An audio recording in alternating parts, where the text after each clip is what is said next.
ሲፈን አርሲ ሰላም እንዴት ናችሁ? እንደት ነሽ? ሲፋን ሆነ እንዴ ስምሽ? አለን አልሐምዱሊላህ። እስኪ ነብዩ በጀነት 1 ሚሊዮን ሚስት ሰጥቷል ያልተስተዋራ ነበር። እስኪ ያሳይ ማስረጃ ከኛ መጣው። ምንም 1 ሚሊዮን ሚስት ሰጥቷል ያልኩ ነበር።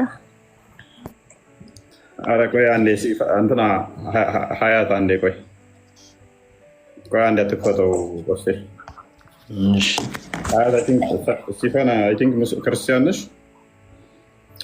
ሀያት ቀጥል። fachaan jiraani ani kiristaana ishii dhiifama garuu barumsa fudhachaa jiraani.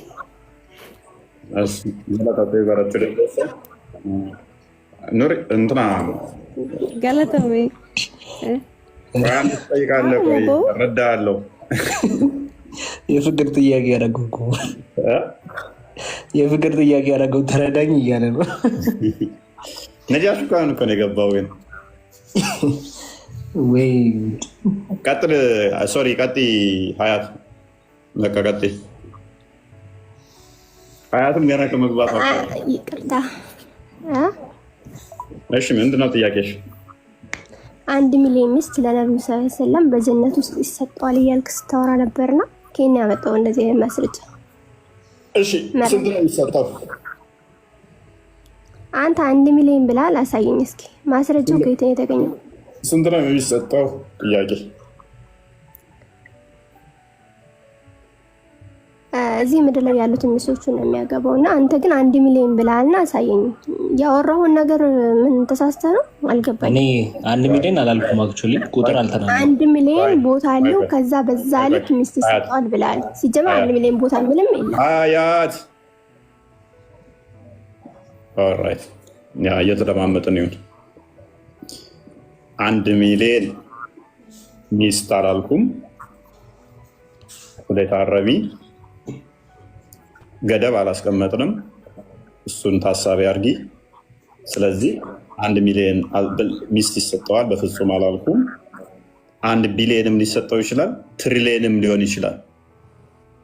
ሊሚት አላስቀመጥንም። ግን አንቺ ሊሚት አስቀምጠሻል። ምን የሚል አንተ ያልከው 1 ሚሊዮን ቦታ አለ ብለህ ያልከውን በደምብ ሰብቻለሁ። ክሌሙን ላሳይሽ። አንቺ ምን ብለሻል? ሊሚት አስቀምጠሻል። ምን የሚል በምድር ያሉ ሚስቶቹን ብቻ ነው የሚያገባው ብለሻል። ስለዚህ በርደኗ አንቺ ላይ ያርፋል ማለት ነው። አምጣ ማስረጃን። ቅድም ያወራበት እኔ እሱ ላይ ነው የገባሁት። ኦፕን አደረኩት። ለምን ኦፕን አደረኩት መሰለሽ? ይሄን ብቻ ነው የሚሰጠው ሚል እስካላመጣሽ ድረስ ትሪሊየንም ብል ክሌም ትክክል ነው። አምጣ ማስረጃ። ነብዩ ሰለላሁ ዐለይሂ ወሰለም ብዙ ሚስት ይሰጠዋል የሚል አምጣ መጀመሪያ። አሁን እኮ አንቺ ስላልሽን ምን ብላናለች እህታችን? የለህም ማለት ነው። ዝም ብለን ነው። ቆይ ሀያት ተረጋጊና ሚስቶቹ ብቻ ነው የሚሰጡት ብለሻልና የኔ ቆንጆ አንድ መረጃ ብቻ ይኸው ከፍል አድርገሽ ሚስቶቹ ብቻ ነው የሚሰጠው ብለሻልና ሊሚቱን ገደበሻልና አንድ መረጃ ብቻ ትሪሊየንም ሊሆን ይችላል፣ ቢሊየንም ሊሆን ይችላል። 1 ሚሊዮን ለምን ቢሊየን ያልክበት ምክንያት ምንድን ነው? አሁን ቅድም ሀዲስ የሆነ ጽሁፍ ተወራ አልነበረ? ቆይ ሀዲሱን ታዩ። ምክንያቱም ይህን ያህል ብቻ ነው የሚሰጠው ተብሎ ስታልተቀመጠ ድረስ ሚስቶች ያገባል ከተባለ ያገባል ከተባለ ሴቶች ታገኛለህ ከተባለ ስለዚህ ሊሚት መጠን እስካልተቀመጠ ድረስ 10 ቢል አንድ ሰው ይችላል፣ 100 ቢል ይችላል፣ ቢሊየን ቢል ይችላል። መጠን ውስጥ ካልተቀመጠ ድረስ አንቺ ግን በምድር ያሉ ሴቶችን ብቻ ነው የሚያገባው ብለሻል። አንድ ማስረጃ ብቻ እንጂ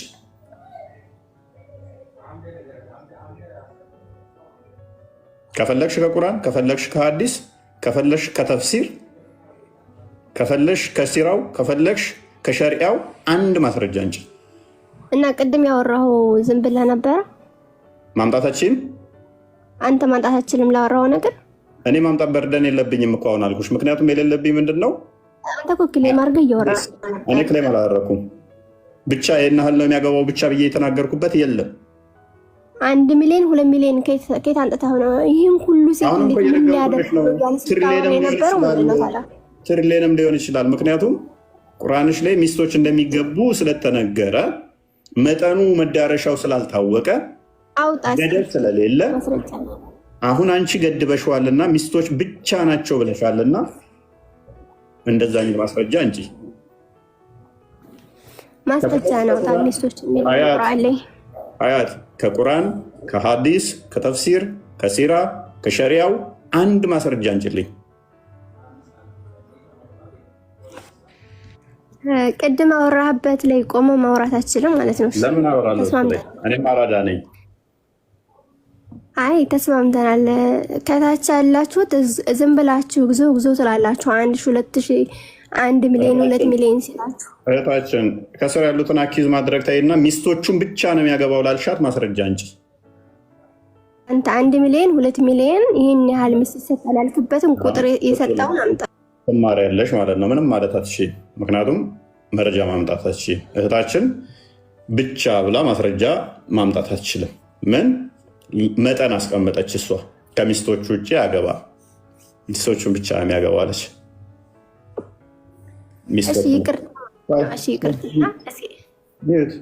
ሚዩት በቃ ጨረሽ እኮ። እኔ እድል ሰጥሻለሁ መረጃ የምታመጪ ከሆነ።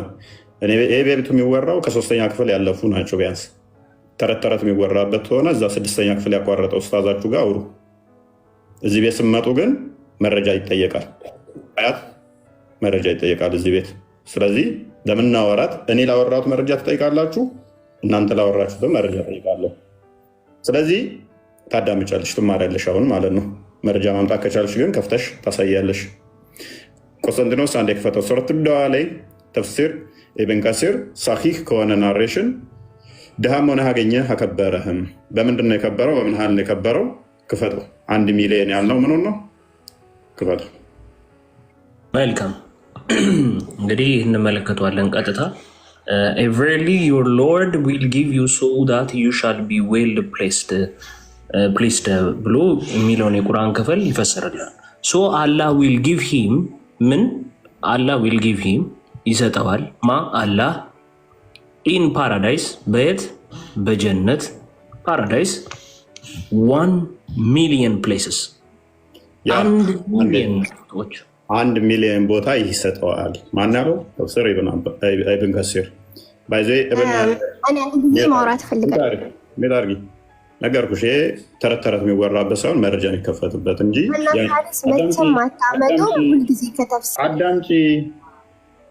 አዳምጪ ሴትየው፣ ሀዲሱ ሳሂህ ነው። ሀዲስ ነው። ጭንቅላትሽን ትንሽ አሰሪው። አክቹዋሊ ሙስሊም ሴት ግማሽ ነች ብሏል። ቁጭ ብዬ ልታታልለኝ ነው ተፍሲር እያልክ ሀዲስ ሰኛል። አዳምጪሽ ኢዴት ኮባራስ መረጃ እንጂ አታመጣም። እንደዚህ አይነት ዘገምተኛ ሴቶችን ለእስልምና ይስማማል። መረጃ ሲከፈት አታልቅሱ። መረጃ መክፈት ልመዱ እንደኛ። ኤኒዌይስ 1 ሚሊዮን ሴቶች አላለም ያልነው ምንድን ነው? 1 ሚሊዮን ቦታ ነው ያልነው። ከዛ ቀጥል። ኢን ፓራዳይዝ 1 ሚሊዮን ፕሌስስ በጀነት 1 ሚሊዮን ቦታዎች ይሰጠዋል። ኤንድ ኢች ፕሌስስ እያንዳንዱ ቦታዎች ላይ ዊል ኮንቴን ዋት ኤቨር ሂ ዊች ኦፍ ዋይፍስ እያንዳንዱ ቦታ ላይ የሚፈልገውን ያህል ሚስት ይኖረዋል። ምን አለ? ሚስት ይኖረዋል የሚፈልገውን ያህል። እንዳለ ደግሞ በጣም የሚገርማችሁ እንዳለ ሰርቫንትስ ባሪያ አገልጋዮች ረበን ዲስ ዋዝ ሪኮርድድ አለ። ከዛስ ስለ ዘገባው ምን እያለ እየነገረን ነው? ዲስ ዋዝ ሪኮርድድ ባይ ኢብን ጃሪር and Ibn Abi Hatim from his route of transmission አለና this chain of narration is authentic ሰሂህ ነው አዲሱ። እናመሰግናለን ቆስቴ። ዘገምተኞች ተማሩ። ሴቶች በተለይም የአእምሮ ጎደሎ ናችሁ ስላላችሁ ነብያችሁ ተስማምታችሁ ዝም ብላችሁ አትጓዙ። ሶሪ ሀያት፣ እንደዚህ ልልሽ አልፈልግም ነበረ። ዘገምተኝነትሽ እየታየኝ ስለሆነ ነው። ይቅርታ። ኦፌንሲቭ መሆን አልፈልግም ነበረ። ዘገምተኝነትሽ ስለታየኝ ነው በጣም። እና ተማሩ ሴቶች። እፎይ አንድ ጥያቄ ልጠይቅህ። አንዴ ቶፒካችን ላይ እንትን እንበል። ኤኒዌይስ ሎክ አንዴ ቁርአኑን ደግሞ አንዴ ክፈተውና ቁርአን ላይ ሊሚት አላስቀመጠም። 55 አንዴ ክፈተው። በየቦታው ላይ ቁርአን ውስጥ ምን ሚስቶች ከተጨጎሩ እንደሚሰጣቸው ይናገራል። ስለዚህ ይሄን ያህል ብቻ የሚል አንድም ቦታ ላይ ጥቅስ የለም። አንድም ቦታ ማለት ነው። ሚስቶች ብቻ የሚል አንድም ቦታ ላይ ሊያመጡልን አይችሉም። አንድ ቦታ ማለት ነው። አንብበው። ከጌታችሁም ጸጋዎች በየትኛውም ታስተባብላላችሁ፣ በውስጣቸው ከበፊታቸው ከባሎቻቸው በፊት ሰውም ጅኒም ያልገረሰሳቸው አይኖቻቸውን በባሎቻቸው ላይ አሳጣሪዎች ሴቶች አሉ ይላል። ስለዚህ ሊሚት አልተቀመጠም። ሴቶች አሏችሁ ተብላችኋል። ስንት ናቸው አይታወቅም መጠናቸው። ይሄን ያህል ብቻ ተብሎ የተጠቀሰ አንድ የቁርአን ክፍል አያ ልታመጡልኝ አትችሉም። ስለዚህ ዘገምቶች አይምራችሁን በደንብ አሰሩ።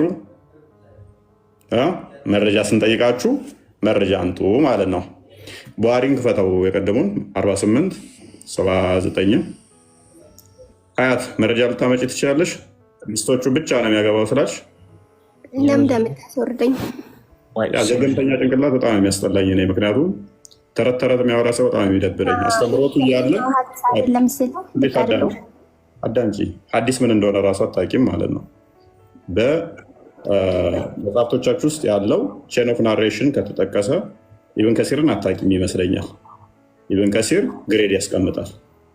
ዳይፍ ከሆነ ዳይፍ ይላል፣ ሳሂህ ከሆነ ሳሂህ ይላል፣ ሐሰን ከሆነ ሐሰን ይላል፣ መውዱ ከሆነ መውዱ ይላል። ግሬዱ ምንድነው አለ? ሳሂህ። ኢብን አንድ ቦታ አይደለም የጠቀሰው፣ ሁለት ቦታ ነው። ከፍ አድርገው እንትና ቆስቴ ሁለት ቦታ ነው የጠቀሰው፣ ሁለት ቦታ ነው። ሌላ ቦታም ጠቅሶታል። ያ ሁለት ቦታ ነው ሳሂህ መሆኑን እንትን ያለው። ይኸው እዚህ ጋር አስቀምጦታል። ምን ይለናል? ይሄኛው በኢብን ጃሪር ተጠቅሷል ብሎ ይኸው ትራንስሚሽኑ the chain of narration is authentic to ኢብን አባስ ከኢብን አባስ። ስለዚህ ምንድነው አለ? ሳሂህ ነው፣ ኦተንቲክ ነው። ስለዚህ ሐዲስ የሚባለው ወሬ ማለት ነው። ሐዲስ ማለት ነው ማለት ነው ወሬ ማለት ነው፣ ሰንሰለት ያለው ማለት ነው። ስለዚህ ግሬድ ይሰጣል። ሳሂህ ዳይፍ ይባላል። አሁን ቡሃሪን ክፈትና አንብበው። መልካም እሺ። ሀያት ባለቤትሽ ወይም አባትሽ በየ60 ማይሉ ላይ ገነት ውስጥ የሚጠብቁት ሴቶች አሉ የሉ? ቆይ እንዳታስወርደኝ፣ እኔ ማውራት ፈልጋለሁ። እዚህ ቁርአኑ ላይ ማውራት ፈልጋለሁ። አይ ማስረጃ ትከፍቻለሽ። ተረት እና እኛ ቤት አይወራም። ሀያት ተረት ከሆነ 6ኛ ክፍል ያቆሙ ተረት ከሆነ 6ኛ ያቆሙ ኡስታዞች ጋር ነው የምታወሪው። እኛ ጋር ከሆን ቅድም ምን ብለሻል? ነብያችን የሚያገባው በምድር ላይ ሚስቶቹን ብቻ ነው ብለሻል። ብቻ ምትል ቃል አንድ ካመጣሽ እኔ ንጽጽር አቆማለሁ። አንድ ከቁርአን አይደለም፣ ከሐዲስ አይደለም፣ ከተፍሲር አይደለም፣ ከሲራ አይደለም፣ ከፈለግሽው ኪታብ ብቻ ነው የሚሰጠው። አገልጋይም ባሪያም ሚስትም እነኝም ብቻ ነው የምትለዋል አንድ ጥቅስ አንድ አምጪ። አሁን አንተ እዚህ ቁርአኑ ላይ ከፍተህ ብዙ ሚስቶች ቁጥር የለውም ነው ያልከው አይደል? ፕሊስ አምጪ። ወሬ ያውን ታዩና ተሽሞርማሪ የሆኑ አልጋውን የሚዞሩ ቁርአኑ ላይ ያወራሁን ላውራ እንዴ? ምንድን ነው አልጋውን የሚዞሩ መዓት አሉ። እሱ አትጨነቂ፣ እሱ አይደለም ጥያቄያችን። አሁን በቃ ተፈተው ቁርአኑና ላውራ። አንቺ ላወራሽው አምጪ። እኔ ምንድን ነው ያወራሁት? ሚስቶቹ ብቻ ነው የሚያገባው የሚሰጠው እሱ እኔ ብቻ አላልኩም። እዚህ ምድር ላይ ያሉትን ሚስቶቹን ያገባል ያልኩ ብቻ የሚል ነገር አልጨመርኩም። ግን ቁርአኑ ላይ ያለውን አንጣ ጨረስን። ፔሬድ ሚስቶቹን ብቻ አይደለም ያልኩት እነሱን ብቻ ያገባም የሚል ውስጥ ገባሽ ማለት ነው። ስለዚህ መጠናቸው አይታወቅም። መጠናቸው ማይታወቅ ከሆነ ደግሞ ጨረስን ማለት ነው። እኛ ወዳልነው መጣሽ። ጨረስ። በልጅነት ያመለጠ ክትባት አለ አይደል? መሐመድ መሰልኩ እንደ እኔ ነብይ መሰልኩ። ተስማምተናል። ባይዘወይ ሀያት እዚህ ጋር ወሰናላለች። ሚስቶቹ ላይ ብዙ ይላል ስላለ እኔ ማውራት እፈልጋለሁ። እውነት ካላችሁ አስሩኝ። አይ አንዴ ምንም የምታወሪው ነገር የለም። ማስረጃ ታመጫለሽ ቅድሚያ። ቁርአኑ ላይ 2 ሚስት ነው የሚለው፣ ከዛ በላይ የለም። አንድ ምን ብዙ ሰዓት ይገባውኝ ምን ለምን ነው ጥያቄን ማመለሰው? ግን አንተ ሰውዬ አይ ተረጋጋ፣ ተረጋጋ። ያው እሷ የተናገረችው ምንድነው ሚስቶቹን ብቻ አያገባም የሚለው ነው። ሚስቶቹን ብቻ አያገባም። አሁን በቁጥር ከፍላጎቱ ጭምር እንደሚያስተናግደው በዚህ በ1 ሚሊዮን ቦታዎች ላይ በእያንዳንዱ ሚሊዮን ቦታ በቁርአንና በሐዲስ አልመጣም። አዲሱን አንብበው መልሽው። ቡሃሪን አንብበው አልመጣም ብላለች። አንብበው ቁርአኑ ላይ 2 ሚስት ነው። አንብቢ። ጭንቅላት ነው ያላት። እውነትም መሐመድ ጎደሎ ነው ያላቸው የሙስሊም ሴቶች እንደዚህ ናቸው እንዴ? ክፈች፣ ክፈች። እውነትም ያላቸው እውነት ነው። ሴት ላይ ያሉት ሰው ተጽናርባቸው። ክፈች፣ ወሬ አታውሪ። ክፈች፣ ክፈች፣ ማስረጃ ክፈች፣ ማስረጃ ክፈች፣ ክፈች። 2 ብቻ ነው የሚያገቡት ብለሻል። ክፈች ኢዴት። እውነትም ዘገምት ናቸው መሐመድ ያላቸው እውነት ነው። አዳምጭ። ሉክ ቅድም ምን አለች? የመሐመድ ሚስት ብቻ አዳምጭ።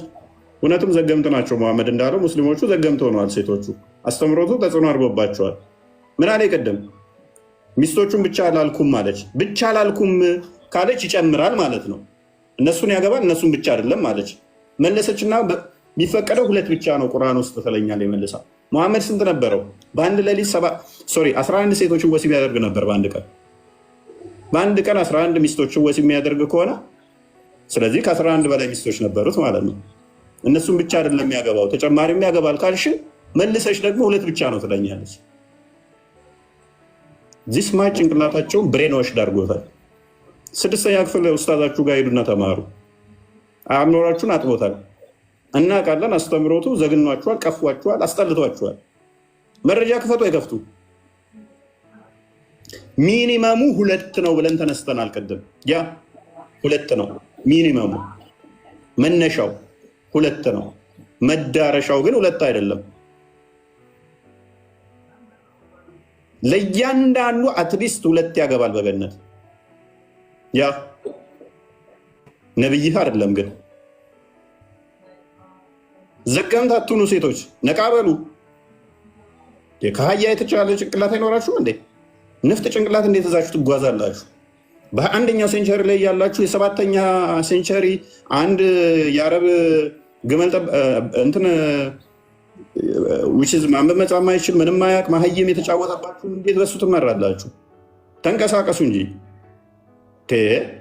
እስከ መቼ ድረስ ነው በድድብና ውስጥ የምዋኙት? እስከ መቼ ድረስ ነው በድንቁርና ውስጥ የምቀጥሉት? መረጃ ስትጠየቁ መረጃ ማምጣት፣ መረጃ ስናመጣ ሪፊዩት ወይን ማድረግ እኮ መረጃውን አይ በዚህ ምክንያት ብሎ እንትን ማለት ወይን አታውቁትም። መረጃዎቻችሁ በየ60 ማይሉ ላይ ሴቶች ይቆማሉ ካለ በእያንዳንዱ ኮርነር ላይ ሴቶች ይቆማሉ። አይ 2 ብቻ ነው ማስረጃ የለም። ሚኒመሙ 2 ነው። ያ ከዛስ ተጨማሪ ደግሞ በየ60 ማይሉ ላይ አሉ። እሺ አልጋው ላይ ተሽመርማኔ የሆኑ ደግሞ አሉ። በየአልጋው ላይ የሚሽመርመሩ የሚዞሩ በየአልጋው ላይ ተሽመርማሪ የሆኑ የሚላቸው በየ60 ማይሉ የሚቆሙ አይደሉም። አንዱ አንዱን አይተያይም ከተባለ 2 ብቻ ናቸው ማለት አይደለም። አልጋው ላይ አሉ፣ ከአልጋው ወጥቶ ደግሞ በየኮርነሩ ላይ አሉ። በየ60 ማይሉ ርቀት ይላል። ይሄ ለተራው ህዝብ የተሰጠ ነው። ይሄ ለተራው ህዝብ ነው። ለሙሐመድ ግን ኢብን ከሲር ባስቀመጠው መሰረት 1 ሚሊዮን ቦታ ይሰጠዋል። 1 ሚሊዮን የፈለገውን ሚስት የፈለገውን ሰርቫንት ይዟል። ሀዲሱ ኦተንቲክ ነው ብሎ ያለውን ያደለው 1 አዲስ ሳይሆን 2 አዲስ ሳሂህ ነው ብሎ ያስቀመጠውን ያደለው ኢብን ከሲር ነው ያስቀመጠው።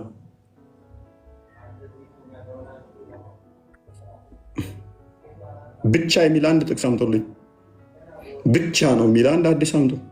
ቁርአን ላይ እንደዛ አለ አላችሁ? 1 የለም። ኤኒዌይስ ስለዚህ በገነት ውስጥ ለወንዶቹ የተዘጋጁ ሆር ላይኖች አሉ። እሱ ያስማማናል። እሱ ከተስማማን ምን ያህል ናቸው መጠኑ አልተገለጠ የሚለው ያስማማል ይመስለኛል።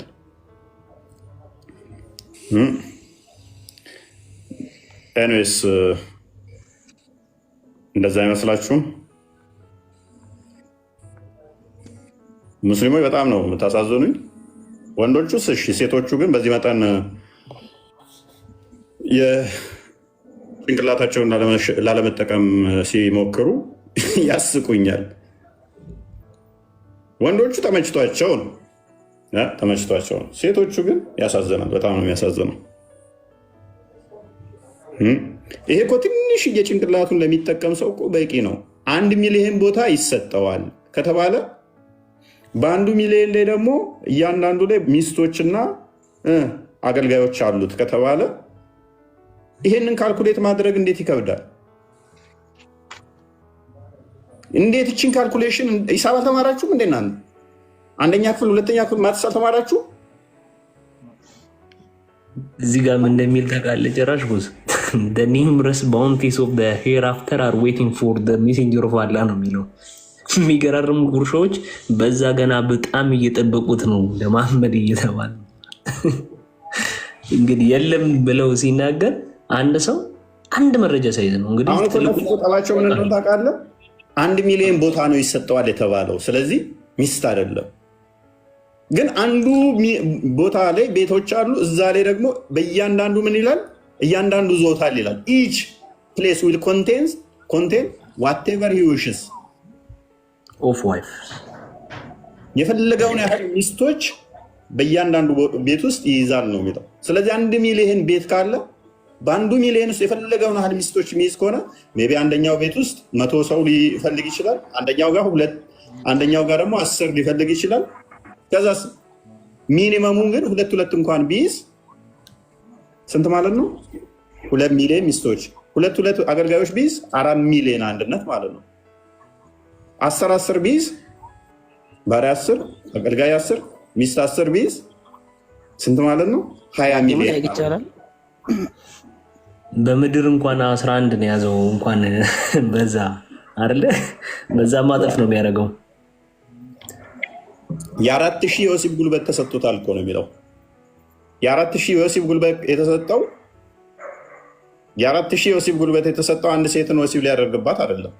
4000 ሰው ወሲብ የሚያደርግበትን የተሰጠው። ኤኒዌይስ ነጃሲ ምንድነው ጥያቄ? ጥያቄ መጠየቅ ይቻላል? ምንድነው እሱ? እዚህ ላይ ተቃውሞ አለ ተነሳው ላይ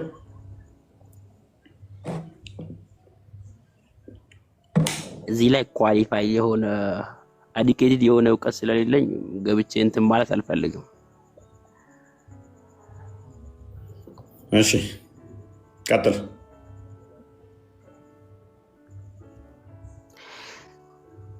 እሺ የዮሐንስ ምዕራፍ 5 አንቀጽ 30 ያለው ጥቅስ ብታብራራልኝ።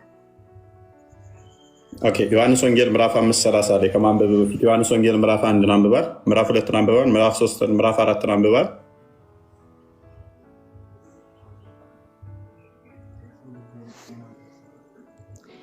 አሁንም ማስታወሰው ያን ምዕራፍ 30 ነው። አያ አንብባው ማለት አንቀጽ 30 ተቆርጣ ስለተሰጠች ማለት ነው አይደለም። ማንበብ ትችላለህ። ከሆነ እሱንም አንድ ላይ ማየትም ይቻላል አይደለ? እሺ ምዕራፍ 5ን ራሱ ነው ምዕራፍ 5ን አንብበዋል ነው? እሷን ብቻ ነው መሀል ገብተህ ያነበብካት አንዷን ጥቅስ? ሙሉውንም አንብቤዋለሁ። ከሰውን ዳት በቃ ተስማማ። ሙሉውን ካነበብከው ምዕራፍ 5 ስለምንድን ነው የሚያወራው? ምዕራፍ 5 ስለምንድን ነው የሚያወራው? ምዕራፉን ሳይሆን አንቀጹን ነው ያልኩ ያለሁት። ምዕራፉንማ ስላነበብከው ስለምንድን ነው የሚያወራው? ታሪኩ ተያያዥ ስለሆነ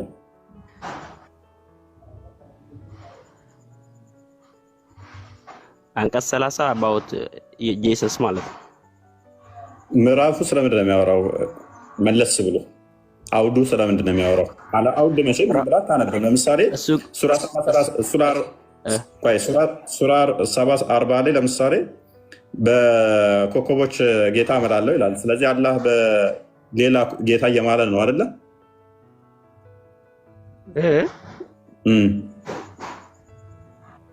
ምን ያልከኝ? አንድ ታሪክ ስታነብ ከኋላና ከፊት ምን ይላል የሚለውን ታያለህ አይደለ? ለዛም ለምን መሰለህ ነጃሽ እኔ እመልስልሃለሁ፣ ግን ለወደፊት ምን አድርግ መሰለህ ጥያቄ ሲጠይቁ ሎክ ጥያቄ የሆኑ ሙስሊሞች ሲያስቀምጡላችሁ ክፍሉ ስለምንድን ነው የሚያወራው? አንደኛ ምዕራፉን ማንበብ፣ ከኋላና ከፊት ስለምንድን ነው የሚያወራው? ምዕራፉን ማንበብ። ሁለተኛ ደግሞ እናንተ ሐዲስ ትላላችሁ፣ በሐዲስ ቁርአን በቁርአን ይፈሰራል ትላላችሁ አይደለ? ኦኬ ዘ ቤስት የሚባለው ቁርአንን በቁርአን መፈሰር ነው አይደለ? አሪፉ ከዛ በሐዲስ ነው አይደለ? ከዛ በኋላ ደግሞ በተፍሲር ነው አይደለ?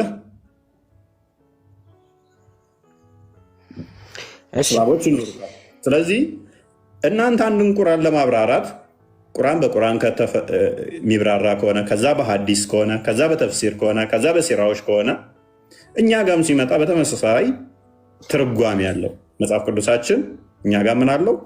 መጽሐፍ ቅዱሱ አትሊስት ከፍና ዝቅ ብለህ ምዕራፉን ማንበብ አለብህ ማለት ነው፣ ትርጉሙን ለማወቅ አንድ በል። ሁለተኛ ትርጓሜ ደግሞ አለው። በመጽሐፍ ቅዱስ ራሱ ይፈታል። ሁለተኛ ደግሞ ትርጓሜ አለው። ኤኒዌይስ አሁን ጥያቄ ምዕራፍ 5 ቁጥር 30 ላይ ምንድን ነው ጥያቄ? እኔ ከራሴ አንዳች ላደርግ አይቻለኝም፣ እንደሰማው እፈርዳለሁ፣ ፍርዴም ቅን ነው፣ የላከኝን ትእዛዝ እንጂ ትእዛዜን አልሻምና ይላል። ከፈለግ ያው ቢፎር ዳት እና አፍተር ዳትም ያለውን ጨምራ ብታብራራለን። መልካም እሺ።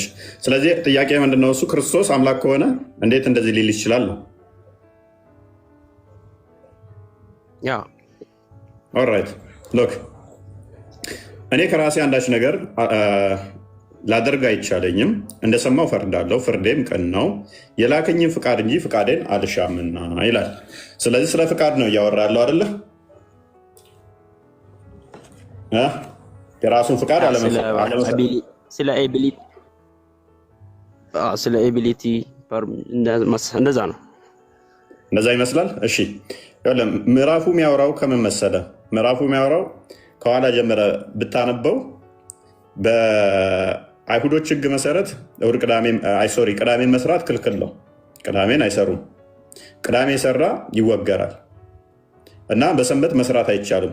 ይሄ ቁርአን ላይም አለ። ታሪኩን ታውቀዋለህ ብዬ አስባለሁ። ቁርአን ላይ ሱራ 265 አካባቢ አንዴ ክፈተው፣ እኔ ታሪኩን ስላልሄድበት። ሎክ በሰንበት መስራት ያስቀጣል። በሰንበት የሚሰራው ቅዳሜ ቀን ፈጣሪ ብቻ ነው ተብሎ ይታመናል በአይሁድ። በደንብ አስተውል።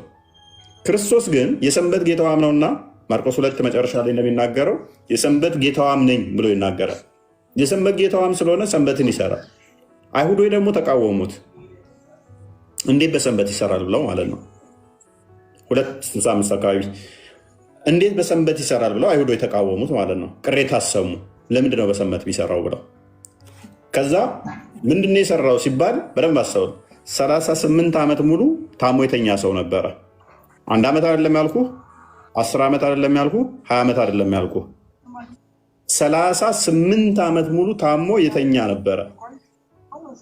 ያንን ሰውዬ ከአልጋ መነሳት ማይችለውን ተነሳና አልጋን ተሸክመ ሂድ አለው። ከዛ ተበሳጩ። እንዴት በሰንበት ይሰራል አሉ። በሰንበት መስራት የማን ስራ ብቻ ነው ብያለሁ? ነጃሺ በአይሁዶች ሕግ የፈጣሪ ብቻ ነው ብያለሁ።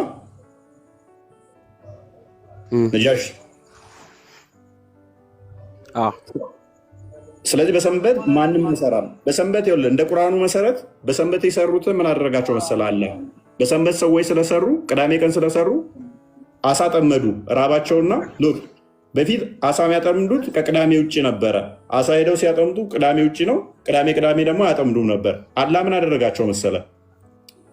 ከቅዳሜ ውጭ አሳ እንዳይመጣ ደበቀባቸው። አሳው ቅዳሜ ቀን ብቻ እንዲመጣ አደረገው። ሰዎቹ ተራቡ፣ የሚበሉት አጡ። ከዛ ቅዳሜ ቀን ሄደው አሳ ጠመዱ። የሚበሉት ሲያጡ አሳው ቅዳሜ ቀን እንደሚመጣ ሲያዩት ሄደው ሲያጠምዱ እንዴት በቅዳሜ ቀን ታጠምዳላችሁ አለና ወደ ዝንጀሮነት ቀየራቸው። አላ ሰዎቹ ወደ ዝንጀሮነት ቀየራቸው። እንዴት በቅዳሜ ቀን አጠመዳችሁ ብሎ። አስቀድሞ እኮ ቅዳሜ ቀን አሳው እንዳይመጣ የከለከለው እሱ ነው። ሌላ ቀን ማለት ነው። ቅዳሜ ቀን ብቻ አሳው እንዲመጣ አደረገ። የሚበሉት ደግሞ አሳ ነበረ የሚተዳደሩት። ከሰኞ እስከ አርብ ድረስ አሳ እንዳይመጣ ከለከላቸውና ቅዳሜ ቀን አሳ እንዲመጣ አደረገ። ቅዳሜ ቀን ሲያጠምዱ ደግሞ ቅዳሜ እኮ ፈጣሪ ብቻ ነው የሚሰራው እናንተ እንዴት ትሰራላችሁ ብሎ ወደ ዝንጀሮ ቀየራቸው። ስለዚህ አይሁዶች ይህን ሕግ ያውቃሉ። በቅዳሜ የሚሰራው ፈጣሪ ብቻ ነው፣ ሰው አይሰራም። አሁን መልሰው ስለዚህ በሰንበት እሱ ፈወሰ። ከዛስ ቁጥር 17 ላይ አድርገው በመፈወሱ ምክንያት ራስን ከእግዚአብሔር ጋር እኩል አድርገሃል፣ በቅዳሜ ቀን እየሰራ ነው አሉት። ኢየሱስ ግን አባቴ እስከዛሬ ይሰራል፣ እኔ ደግሞ እሰራለሁ ብሎ መለሰላቸው ይላል። አባቴ ምን ይላል? ይሰራል፣ እኔም እሰራለሁ። የላከው አባቱ ነው። የላከኝ ፍቃድ እንጂ ፍቃዴን አልሻምና ብሏል አይደለ? ምን አለ?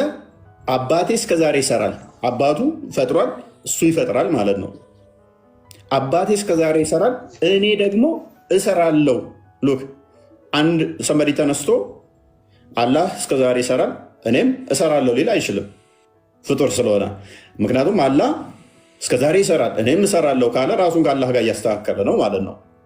እንዴት በሰንበት ትሰራለህ ብለው ሲያጉረመርሙ አባቴ እስከዛሬ ይሰራል እኔም እሰራለሁ፣ ሰንበትን ልከለክሉኝ አትችሉም እናንተ ነው። እንግዲህ ሰንበትን ስለሻረ ብቻ አይደለም አሉ። ሰንበትን መሻረ ብቻ አይደለም። አሁን ሌላኛው ንዴት መጣ።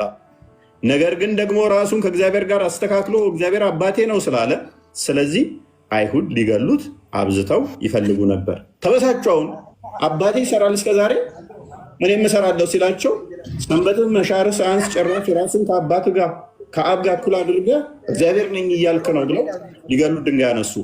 ይህን ጊዜ ምን አላቸው? ቁጥር 19 ስለዚህ ኢየሱስ መለሰ እንዲህም አላቸው፣ እውነት እውነት እላችኋለሁ አብ ሲያደርግ ያየውን ነው እንጂ ወልድ ከራሱ ሊያደርግ ምንም አይችልም።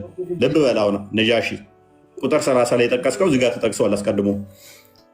ስለዚህ አለ ልብ በል ኢየሱስ መለሰ እንዲህም አላቸው፣ እውነት እውነት እላችኋለሁ አብ ሲያደርግ፣ በደንብ አስተውል፣ አብ ሲያደርግ ያየውን እንጂ ወልድ ከራሱ ሊያደርግ ምንም አይችልም።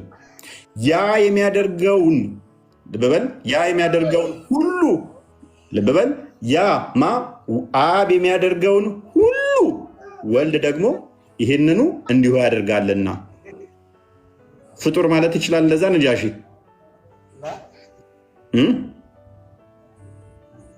አላህ ሲያደርግ ያየሁትን እስቲ ድገምልኝ አደርጋለሁ ማለት ይችላል ፍጡር።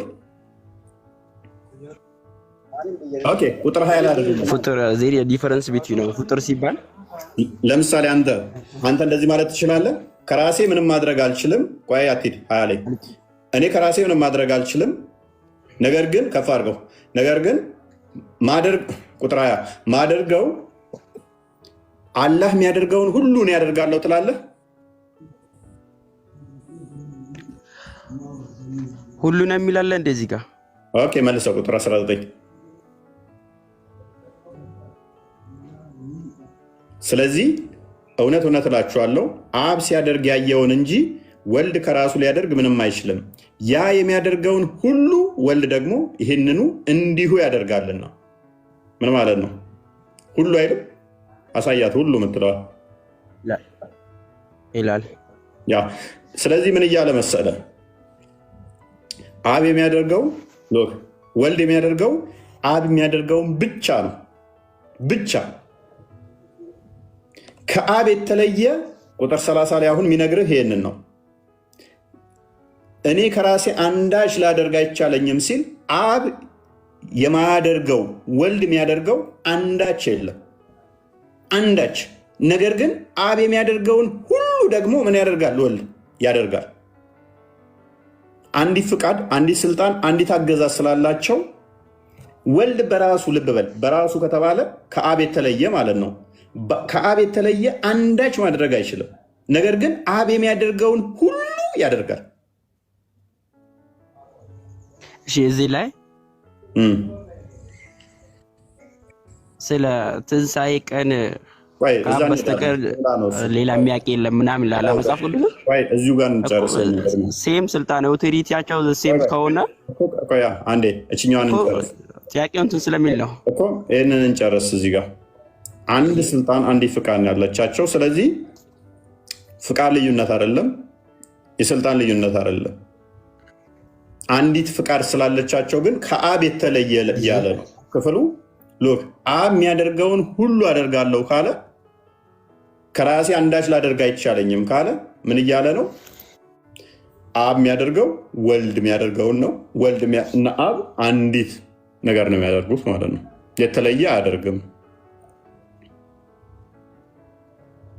ተግባባን? እየተግባባን ነው። አብሽር ችግር የለውም። እና እንዴት ነው ስለ ትንሣኤ ቀን ሁሉ ነገራቸው ተመሳሳይ ከሆነ እንዴት ነው ሊያውቅ የማይችለው? አብ የሚያውቀውን ነገር በስተቀር የሚያውቅ የለም ይላል ስለ ትንሣኤ ቀን እኮ እንሄዳለን። እሺ ዮሐንስ ወንጌል ምዕራፍ 6 ቁጥር 40 እንደፈተው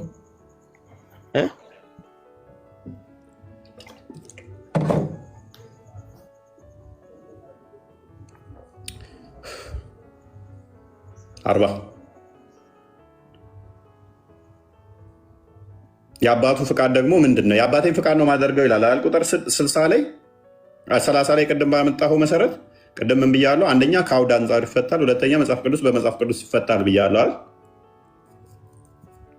የራሴን ፍቃድ አልፈልግም የአባቴን ፍቃድ እንጂ አለ አይደለ? የአባቱ ፍቃድ ምንድን ነው ብለን ስንጠይቀው ደግሞ እንዲህ ይላል፣ ልጅንም አይቶ በእርሱ የሚያምን ሁሉ የዘላለም ሕይወት እንዲያገኝ የአባቴ ፍቃድ ይሄ ነው፣ እኔም በመጨረሻ ቀን አስነሳዋለሁ። ከመቃብር ማስነሳ የሚችለው ፈጣሪ ነው ፍጡር ነው? ነጃሽ ፍጡር ነው ማለት ፈጣሪ ነው። ሶሪ የአባቱ ፍቃድ ምንድን ነው? ፈጣሪ ብቻ ማለት ነው። ጎበዝ። ምን ብሎናል? እዛኛው ላይ ምዕራፍ 5 ቁጥር 30 ላይ ፍቃዴን አልሻም የአባቴን ፍቃድ ነው ማደርገው አለን። የአባቱ ፍቃድ ምንድን ነው ስንል ደግሞ ምን አለን? ልጅን አይቶ በእርሱ እንዲያምን የአባቴ ፍቃድ ይሄ ነው አለን። ቆስጠንጢኖስ ለምን ትረብሻለህ? የአባቴ ፍቃድ ምንድን ነው አለን? በልጅ አይቶ በእርሱ እንዲያምኑ የአባቴ ፍቃድ ይሄ ነው አለ። ልጅን አይቶ በእርሱ የሚያምን ሁሉ ግማሽ አይደለም ያለው፣ በእርሱ የሚያምን ሁሉ የዘላለም ሕይወትን እንዲያገኝ የአባቴ ፍቃድ ይሄ ነው። የአባቱ ፍቃድ ምንድን ነው? በክርስቶስ እንድታምን ነው። ምክንያቱም ክርስቶስ ደግሞ ምን ብሏል? በእኔም እመኑ በአባቴም እመኑ ብሏል። ዮሐንስ ወንጌል ምዕራፍ 14 ቁጥር 1 ላይ። ስለዚህ ክርስቶስ በእኔም እመኑ በአብም እመኑ አለን። አብ ደግሞ ምን አለ? በሱ እመኑ አለን። በሱ ካመን ደግሞ በእኔ ካመናችሁ ደግሞ አለ በመጨረሻ ቀን ከመቃብር አስነሳችኋለሁ አለን። ወልድ ማለት ነው ክርስቶስ።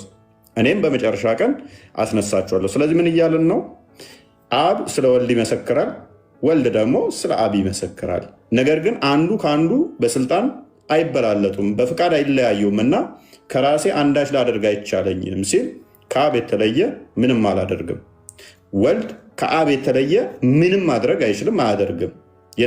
አንድ ፍቃድ ስላላቸው፣ አንዲት ስልጣን ስላለቻቸው በስላሴ መካከል የፍቃድ ልዩነት ስለሌለ እሱን ለማሳየት ነው።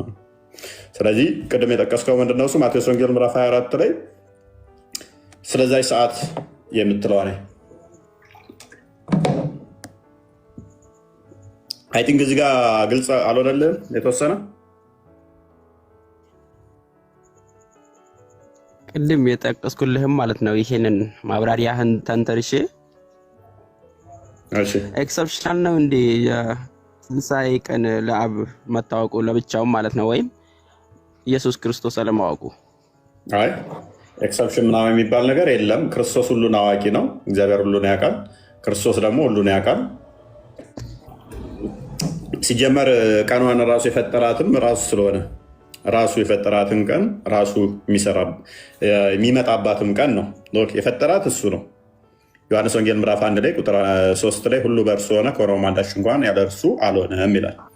ሁሉ በማን ነው የሆነው? በቃል ነው የሆነው። ቃል በስጋ ከመገለጡ በፊት ሁሉን የፈጠረው በቃል ስለሆነ ማለት ነው።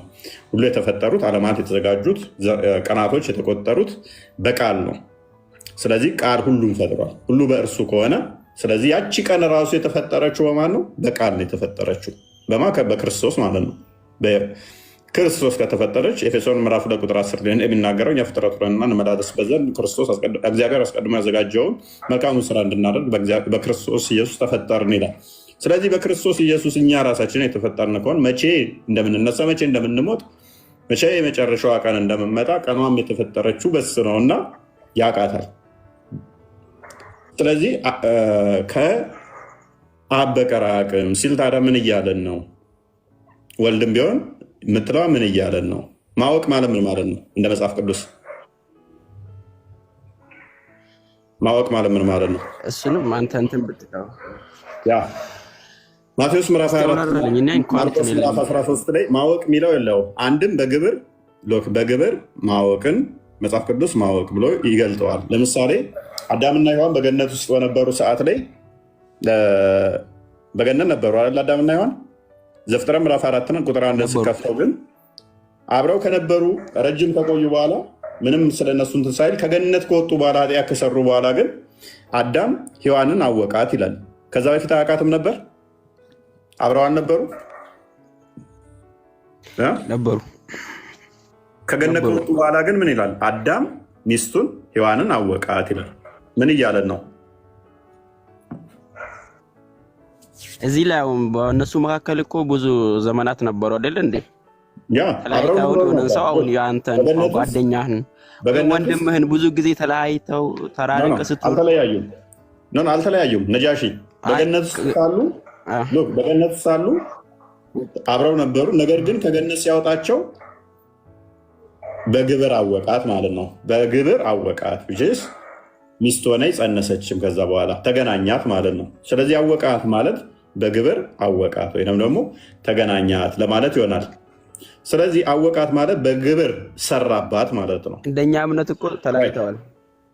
የእናንተ አይደለም፣ የኛ ደግሞ ይለያል። እንደኛ እምነት ተለያይተዋል። እንደኛ ነው የምነግርህ። አንደኛ ቆሮንቶስ ምዕራፍ 2 አንዴ ቁጥር 4 ለዛ ነው እንደዛ ያልኩት። ቁጥር 2 አንዴ ክፈተው። እንደኛ ነው እየነገርኩ ያለሁት። ስለዚህ ማወቅ የሚለውን ራሱ እንፍታው ለማለት ነው። ኦኬ ቁጥር 2 አይ ቲንክ በመካከላችሁ ሳለው ከኢየሱስ ክርስቶስ በቀር እርሱም ከተሰቀለበት ሌላ ነገር እንዳላውቅ ቆርጬ ነበርና ይላል። ኦኬ ጳውሎስ ከኢየሱስ ክርስቶስ ከተሰቀለበት ነገር ውጪ ምንም ነገር አያውቅም ማለት ነው ነው። ስለዚህ ማወቅ የሚለው መተርጎም አለበት ማለት ነው። ስለዚህ እዛ ጋር ያለው ክፍል ምንድን ነው? እሱ ሎክ እኛ ምን ብለን እናምናለን መሰለ? በስላሴ መካከል ሎክ ወልድ ክርስቶስ ቃል ነው ብለን እናምናለን። በስጋ የተገለጠ ነው፣ እሱ ስግው ቃል ነው ብለን እናምናለን።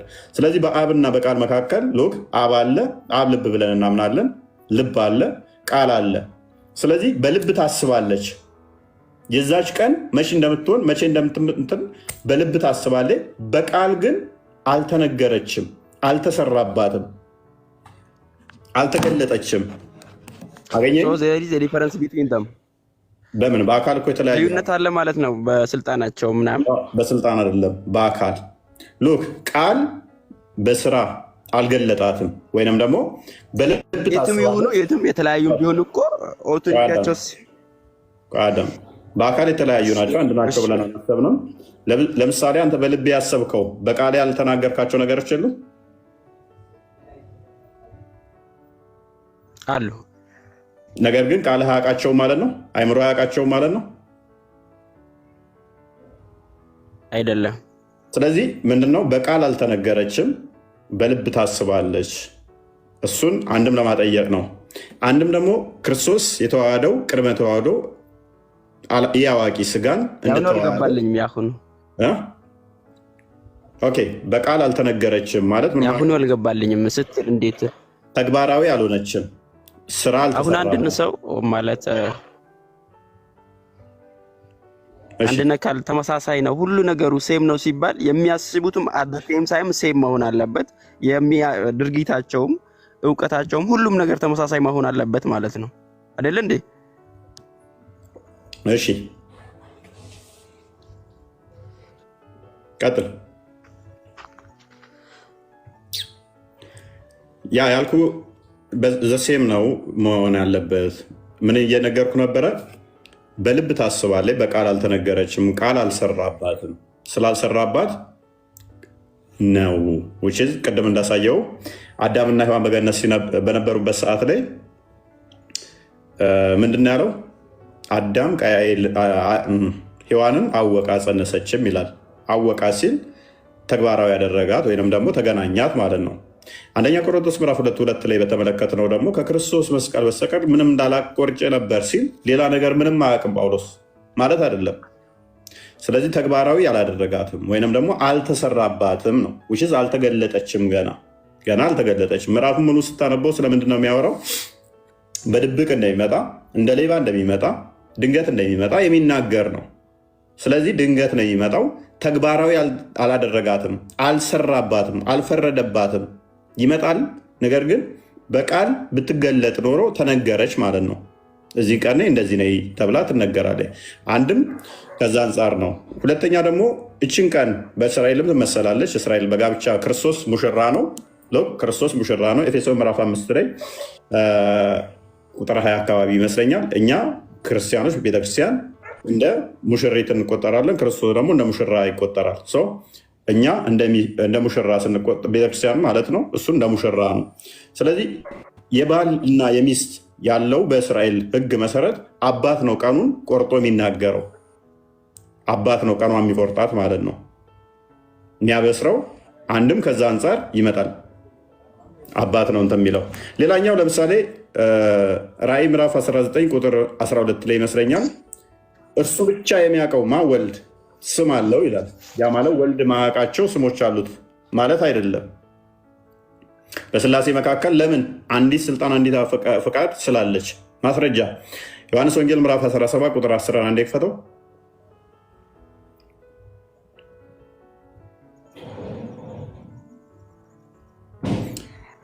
10 እኮ ነው ያልኩህ።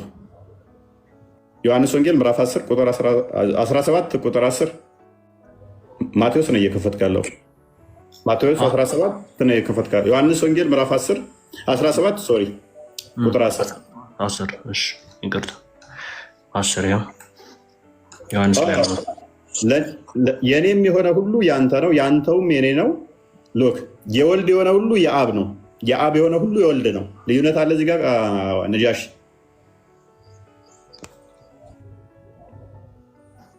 ነጃሽ እዚህ ላይ የለም። ያው ከቅድሙ ሀሳብ ቢጋጭም ፓራዶክስ የሆነ ንግግር ነው ማለት ነው ከቅድሙ ጋር አይጋጭም። ስለዚህ ያቺ ቀኗ የወልድ ነች የአብ ነች ብለህ ካሰብክ የአብ የሆነ ሁሉ ደግሞ የማን ይሆናል? የወልድ ይሆናል አይደለ? ሁሉ አየ። ስለዚህ ቅድም እንዳልኩ ምንድነው እሱ እሺ እውቀቱ ለምንድን ነው የተደበቀበት ከኢየሱስ ማለት ነው? ተደበቀበት አይደለም፣ መደበቅ ሳይሆን አልሰራባትም፣ አልፈረደባትም። ቃል አልፈረደባትም። ገና ስላልፈረደባት ቃልም ቢሆን አለ። ዮሐንስ ወንጌል ምዕራፍ 16 ቁጥር 15 አንድ ድገመው።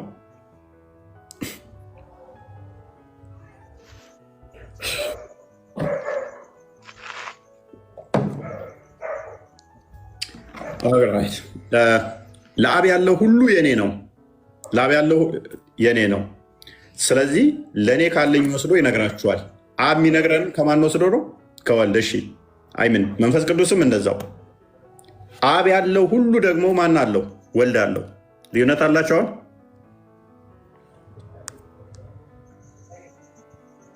ወንድማች ልዩነት አለ ማለት ነው። አሁን እኔ ከመምሬ እውቀትን ወስዳለሁ አይደለ? ዜር ኢዝ ዲፈረንስ ቢትዊን አለ አይደል? ልዩነት ከመምሬና ከኔ ኖ እንደዛ አይደለም የሚለው። ለአብ ያለው ሁለታችን ነጃሺ መምህርህ ያለው ሁሉ አንተ አለህ፣ አንተ ያለው ሁሉ ለኔ ካለኝ ወስዶ ይነግራቸዋል አለ። ቆይ መምህርህ ያለውን ሁሉ አንተ ዘሃል፣ አንተ ያለው ከኔ ወስዶ ሲል እኮ ያው እውቀት ይበልጣል ማለት ነው አይደለ? እየሰማ አይደለም። በቃ መምህሬ ግን ሪሊ ይበልጠኛል፣ ከኔ ይበልጣል አይልማ። ሪሊ መምህሬ ከኔ ይበልጥም በአንተ መካከል ነው። ሎክ መምህርህ ያለውን ሁሉ አንተ ሊኖርህ፣ አንተ ያለህን ሁሉ መምህርህ ሊኖረው ይችላል። ሁሉ ጄኔራሊ እንደዙ ባይሆንም ጄኔራሊ ግን ይበልጠኛል እሱ ማለት ነው ያለ መምህርህ ከተባለ እኮ አሁን እኮ አለ እኔ ማቃቸውን ጥቃቅን ነገሮችን እሱ ላያውቅ ይችላል። አንተ መምህር ስለሆነ ነው ጥቃቅን ነገሮችን ማቃቸውን እሱ ላያውቅ ይችላል። በእርግጥ ነገርም ደግሞ ለእኔ ካለኝ ወስዶ ይነግራቸዋል ስል ነጃሽ አብ እየኮረጀ ነው ማለት ነው። ነጃሺ ለአብ ያለው ሁሉ የኔ ነው ይላል አይልም? አየ ለአብ ያለው ሁሉ የኔ ነው ይላል አይልም? ይላል። አሁንም ፓራዶክስ እያየው ነው። ምንም ፓራዶክስ አታይም ይላል። ኦኬ ቅድም ባሳየው ላይ ደግሞ ምን ይላል? የኔ ሁሉ የእሱ ነው ይላል አይልም? አሁን ቅድም ለሱ ያለ ሁሉ ለኔ ያለኝም ሁሉ ለሱ ያለው ሲል እዚህ ደግሞ ለምን መውሰድ አስፈለገ? ለሁላቸው ያላቸው ስለዚህ ልዩነት መውሰዱ ለምን አስፈለገ? ነጃሺ አንዱ ከአንዱ የተለየ ነገር የለም። ስለዚህ አንዲት ፍቃድ አንዲት ስልጣን ከሆነች አንተ ያለህን እኔ ብናገረው እኔም ያለኝን አንተ ብትናገረው አንዲት ፍቃድም ያሳይ ነው። እዛ ጋር ቅድም ያሳየው 17:10 ድገመው። ሎክ ለአብ ያለው ሁሉ የኔ ነው፣ እኔ ያለኝ ሁሉ አብ አለው፣ አብ ያለው ሁሉ እኔ ያለኝ። ስለዚህ ልዩነት የለንም ነው። የኔም የሆነ ሁሉ ያንተ ነው፣ እያለክም ትወስዳለህ ማለት ነው። እያለክም የሆነ ነገር ትወስዳለህ። ጭማሪ ነው ወይስ የሌለህን ነው የምትወስደው? ነው በፈጣሪ ውስጥ ገና አዲስ የሚጨመር የሚታወቅ ምናምን ነገር የለም። ሙሉ በእሱ ዘንድ ሙሉና ሙሉ ስለሆነ ማለት ነው። ምንም የሚጨመር ነገር የለም። ምንድነው እሱ ፍቃድ አንድ መሆኑን የሚያሳይ ነው እያልኩ ነው። አሁን በሰውኛ ስትረዳ ያው ማወቅ የሚለው ራሱ የሚመጣ ነው። ገና በጊዜያት ውስጥ የሚመጣ ስለሆነ ማለት ነው። ማወቅ የሚለው አይደለም። ለፈጣሪ አወቀ ራሱ ተብሎ ይነገራል።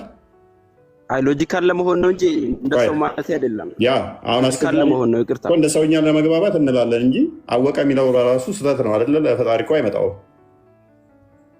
አወቀ የሚለው ራሱ ያ ቃል የሚለው ራሱ አወቀ ምናምን የሚለው ስህተት ነው። ምክንያቱም አወቀ የምትለው በጊዜያት ውስጥ የሆነ ነገር እየተገለጠልህ ሲመጣ ነው አይደለ? እየተረዳ ስትመጣ አወቀ ይባላል። አየህ፣ ፈጣሪ ግን እንደዛ እንዴ? ራይት ለፈጣሪ ቃላቱ አይመጣም፣ ግን ለእውቀቱ መነሻ ምናምን የለው። ያውቃ ምናክ ስለዚህ ለእውቀቱ መነሻ የለውም። ለእውቀቱ መነሻ የለውም። ያ መነሻ እንደሌለው መጠን እንደዛ እንረዳውና እሱን ከምን አንጻር ብቻ የምናየው ቅድም እንዳልኩ። ስለዚህ እዛ ጋር የተነገረው አንድም ከምን አንጻር ነው ብያለሁ። አልሰራባትም፣ ወልድ አልሰራባትም ነው ስላልሰራባት አንድ። ሁለተኛ ግን ቢ ቀለል እንዲልህ ማብራሪያ ከፈለክ አልሰራባት የሚለው ካልተረዳኸው በስጋ የተገለጠ ነው ክርስቶስ። በስጋ እንደመገለጡ አንድም ኢ አዋቂ ስጋን መያዙን ለማጠቆም ነው።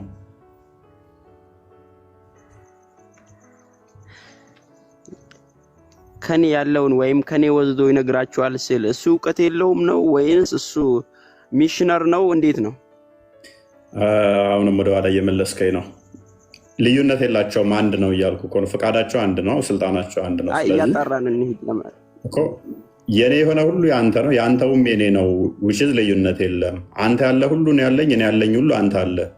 ስለዚህ ምንም ልዩነት የለንም እያለው ነው። ለምሳሌ እኔም ያለኝ አንተም ያለኝ ከኔ ወስዶ ስልንል ደግሞ እዚህ መጥተን እዚህ ጋር ደግሞ ከኔ ወስዶ ሲል አይጋጭብንም? ከቅድሙ ጋር አንብቦ ምንም የሚጋጭ ነገር የለም። አንዲት ፍቃድ አንዲት ስልጣን እንደሆነች የሚያሳይ አንብቦ። ሎጂካሊ እኔና አንተ ለምሳሌ አንተ ያለህ የሆነ ነገር እኔም አለኝ አይደለም? በእኔና በአንተ መካከል ከሆነ አንተ የሌለህን እኔ ልወስድ እችላለሁ፣ እኔ ያለኝን ደግሞ አንተ ልወስድ ትችላለህ። ይሄ ግን ምንድነው እያለ ያለው? አንተ ያለ ሁሉ እኔ ጋር አለ፣ እኔ ጋር ያለ ሁሉ አንተ ጋር አለ፣ ምንም ልዩነት የለም ነው አይደለ? እኮ ከኔ በሉ ራሱን ከፍ አድርጎ ለምንድን ነው የምጠራው? እዚህ ላይ ከኔ ወስዶ ለምን ይላል? እሺ አካል አንድ አለመሆናቸውን እያሳየን ነው። ፍቃዳቸው ግን አንድ መሆኑን ሲያሳየን አንተ ያለ ሁሉ እኔ ያለኝ አለ። አንተ እኔ ያለው ለምንድን ነው? እኛ ምን ብለን እናምናለን? አንድ አካል ብለን አናምንም። አየህ፣ አንድ አካል ስለማናምን ያንን ለመጠቆም ስለ አካል ተናገረ። ስለ ፍቃዱ ግን ሲናገር ደግሞ ልዩነት ላለመኖሩ አንተ ጋም ያለው እኔ ጋም ያለው አንዲት ፍቃድ ነች አለ እኮ። ኤኒቲንግ የሚወሰደው ከኢየሱስ ክርስቶስ ነው ማለት ነው። ኤኒቲንግ የሚወሰደው ማለት ምክንያቱም አብ ጋር ያ ነገር ፍቃድ አንድ ስለሆነች እኮ መውሰዱ ለምን አስፈለገ? ሁሉ ጋር እያለ መውሰድ የሚለውን ቃል አካልን ልዩነት እየነገርኩ እኮ ነው። ስለ አካል እየነገርኩ ነው። አንብበው እሺ፣ ክፍሉን አንብበው እስኪ። ዝም ብለን እያወራህ ነው። ቅድም ያሳለፈውን ጥቅስ እኮ ነው። መልሰው፣ ችግር የለው። ይህንኛው ላይ ተገብተዋል። ጠብ የለህም ማለት ነው። እዚህ ላይ ጠብ የለህም። ጠብ አለ እዚህ ላይ አሁን ብሎ እየረበሽ ካለው። ኤኒዌይስ ግን አንድ አዲስ ሰው እየቀነሰ ስለሆነ አንድ አዲስ ልጋብዝ። ስለ ቅያማ ቀን ብዙ ጊዜ እናንተ ስለምታነሱ እችን አዲስ 2953 ኤን አንዴ ክፈተው። የኔን አልጨረስንም እኮ። ችግር የለውም። አችንኛው አዲስ እናትና 29 ሙስሊም ነው። ሶሪ 2953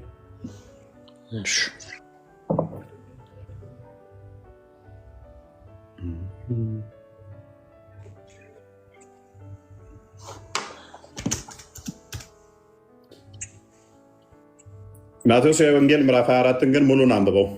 እንዴት እንደሚመጣ የኖህ ታሪክን ያነሳል። በድንገት እንደሚመጣ የሚናገር ክፍል ነው።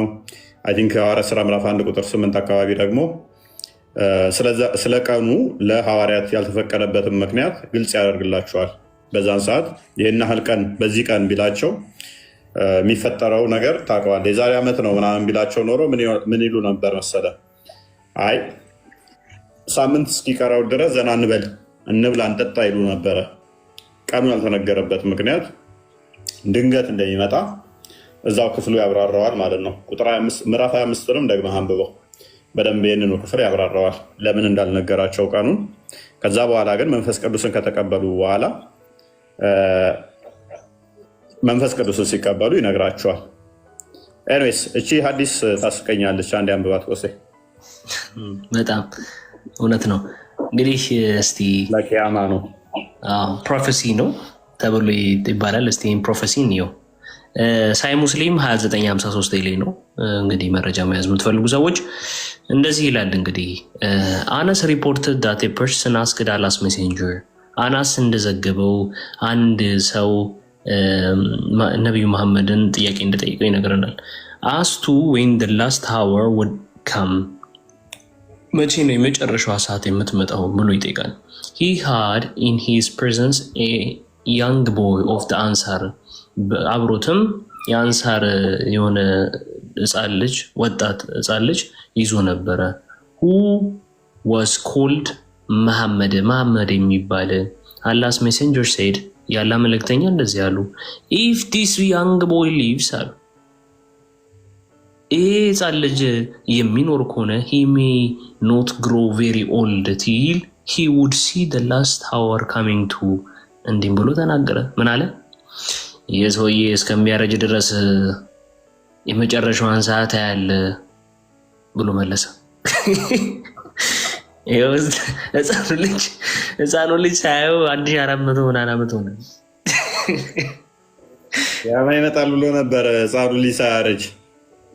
ነጃሺ ቂያማ አልመጣም፣ ህፃኑም ልጅ የለም። 1400 ዓመት ሞላ ነው ልጁ አለ።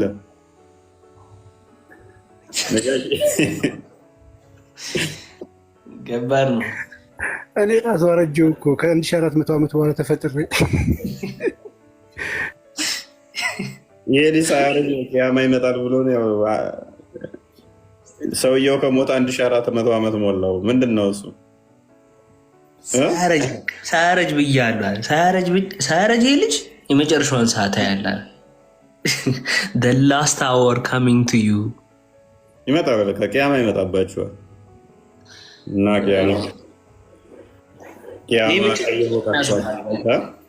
ይህ ብቻ ከእስልምና ያስወጣል። ትኩረት አድርጎ ከስር እየጻፈ የሚከታተል ሰው ከእስልምና ያስወጠዋል። እንግዲህ ተመልከቱ። ሳሂህ ሙስሊም 2953 ላይ ነው ያለው። ሳሂህ የሆነ መረጃ ነው። ጭንቅላት ያለው ሰው ሊጠቀምበት ሊረዳ ይገባል። እንግዲህ ዛሬ እንደ በርዕሳችን መሰረት እንደተመለከተ ነው አንድም ነቢይ ያላስተማረውን ትምህርት ከ124,000 የሚቆጠሩ ነቢያት አንዱ የትኛው ነቢይ ነው ያስተማረው ብለን ስንጠይቅ ነበረ። አንድም አላየንም። የመሐመድ ብቻ አስተምሮ ነው። መሐመድ ደግሞ በንግግሮቹ አንዱ የሆነውን መረጃም ከፍተን ያሳየን። ምን ይላል? የማይሆን ትንቢት 1400 ዓመት ያለፈውን ምንለው ምንድነው? ከዚያ አጋንንታዊ ነገር ውጡ፣ ንቁ፣ አይምሯችሁን ተጠቀሙ። እናመሰግናለን። ደህና አደሩ። ሰዓቱ ቆሶታል። 5 ሰዓት ነበር ተባብለን የመጣ ነው። 1 ሰዓት ቆየን፣ ጨመርን። አንተ 1 ሰዓት ተኩል ጨመርን። ቆስቴ ተማምረናል። ይሁን፣ እግዚአብሔር ይመስገን። ቃል